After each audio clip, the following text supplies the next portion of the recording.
Mike, how are you? Good. How you doing? Good. I might just be a blind idiot, but it looks like Preston is a bit more lean. Am I right or wrong? And was there an emphasis for him to do that this offseason? Yeah, I agree. I think he does look a lot leaner than he did coming in last training camp. But no, there wasn't as much. I mean, those guys know how much I feel about training. I mean, that's to me that's the edge and that's the secret. I was fortunate enough to play with Ray Lewis for a while, and if you ever ask him, he'd tell you that's his number one thing. It's just human nature. Guys get tired, and when you get into the fourth quarter, they're eventually going to give up. And the better shape we were in, we can go all game. It's better for us. Those guys know, so they know how important it is for training. And I'm sure Preston has trained his butt off, which you can tell when he came in. Go Huber.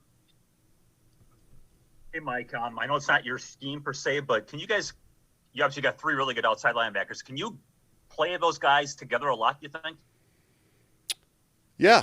I mean, I don't want to get too much into what we're doing, but I think you saw a lot of it the last couple years, and Joe saw some stuff that we were doing and stuff. But no, that's one thing that fires me up about my room. And it's not just those three guys. I got a lot of guys that can play my room, and you can do a lot of good things with them. Everybody's asking me, well, hey, all these players, how you gonna get them on the field? Oh, you need that many pass rushers and guys of their size and strength. But no, you're exactly right. That's a benefit, and I was actually thinking about it this morning, how grateful I am for my room. I got a bunch of tough, mean, nasty dudes, and you're probably sitting back saying, well, that's football. Well, I'll tell you what, times have changed, and it's crazy.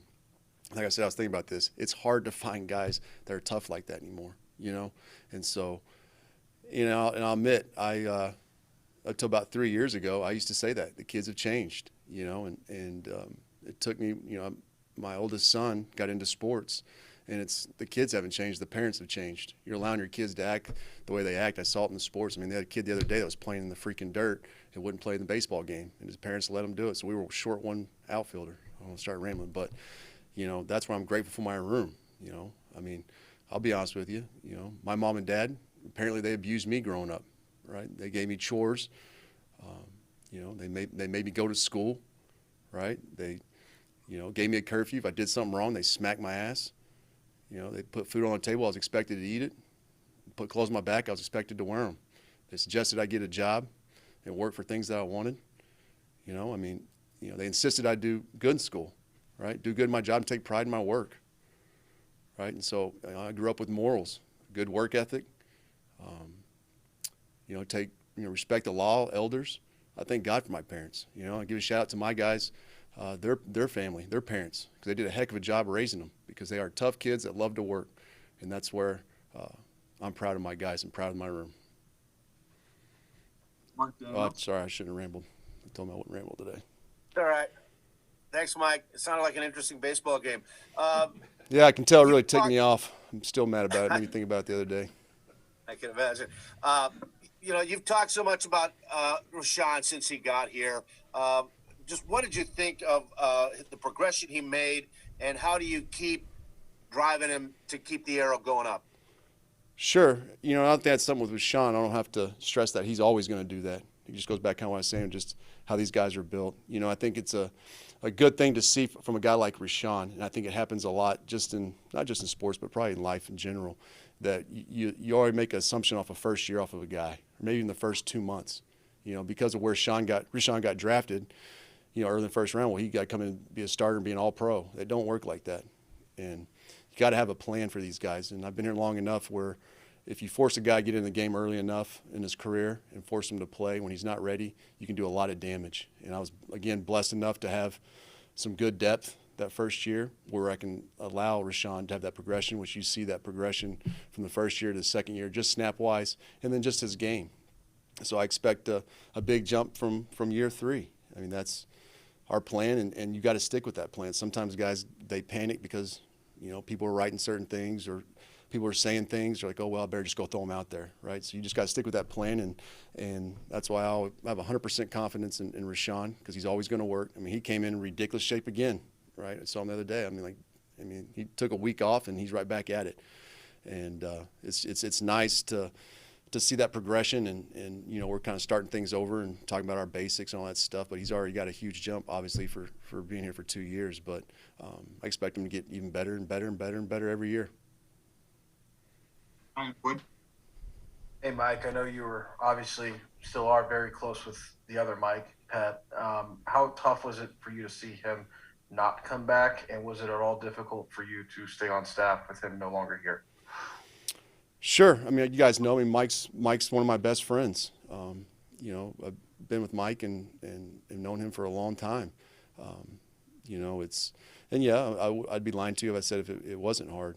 But one thing is this is a business, and it's a tough business. I mean, it happened in Kansas City with Bob Sutton. Bob's another one of my very close friends, almost like a father to me. It happens. And, you know, I love Green Bay. I love it here. I'm very fortunate that I got opportunity to stay here. But Pet he'll be fine. I mean, he's a brilliant mind, and he's going to be good wherever he goes. I'm 48, Mike, and so my eyes are going a little bit. But do you have Delonte Scott in your group now? I sure do. Okay, so he was a pretty productive guy at SMU. What's your early impressions of the quote unquote new guy? Yeah, you know what I like about him. Obviously, he's a smart kid, 1 and 2, and he's got a lot of length. He's a real long kid. You know, he's another kid that can scratch his ankles standing up, and I like the length on the edge. You know, for him, you know, being with the D line and then coming to us is just getting comfortable standing up. You know, and again, starting. You know, really, he's my rookie. I look at it. This is the first year I never had a rookie or somebody really truly new in my room, and so except for him, which again is nice because, you know, we can really jump into things and continue to grow situational football and all this stuff because you're not really to start too much over with things. But, you know, he's like my rookie right now. He's learning and just getting comfortable of doing things that obviously you don't as a 4-3 end or even playing D-line inside of standing up and dropping and rushing and just it's a different feel, and it takes a while to get used to it. But I'm excited to have him in my room. He's another kid that's tough. He loves the game. He studies. He's always got questions, and I think he's a good addition to our room. We got time for 2 more questions. Go to Aaron Nagler. Coach, I can tell you're a big Instagram guy, but in case you missed it, Zadarius had something up yesterday where he seemed very upset to be left off some top 10 outside backer ranking. Do you kind of like that he looks at that stuff as far as using it as motivation to maybe tease him a little bit, say, hey, you know, you're not a top 10 guy, got to keep working?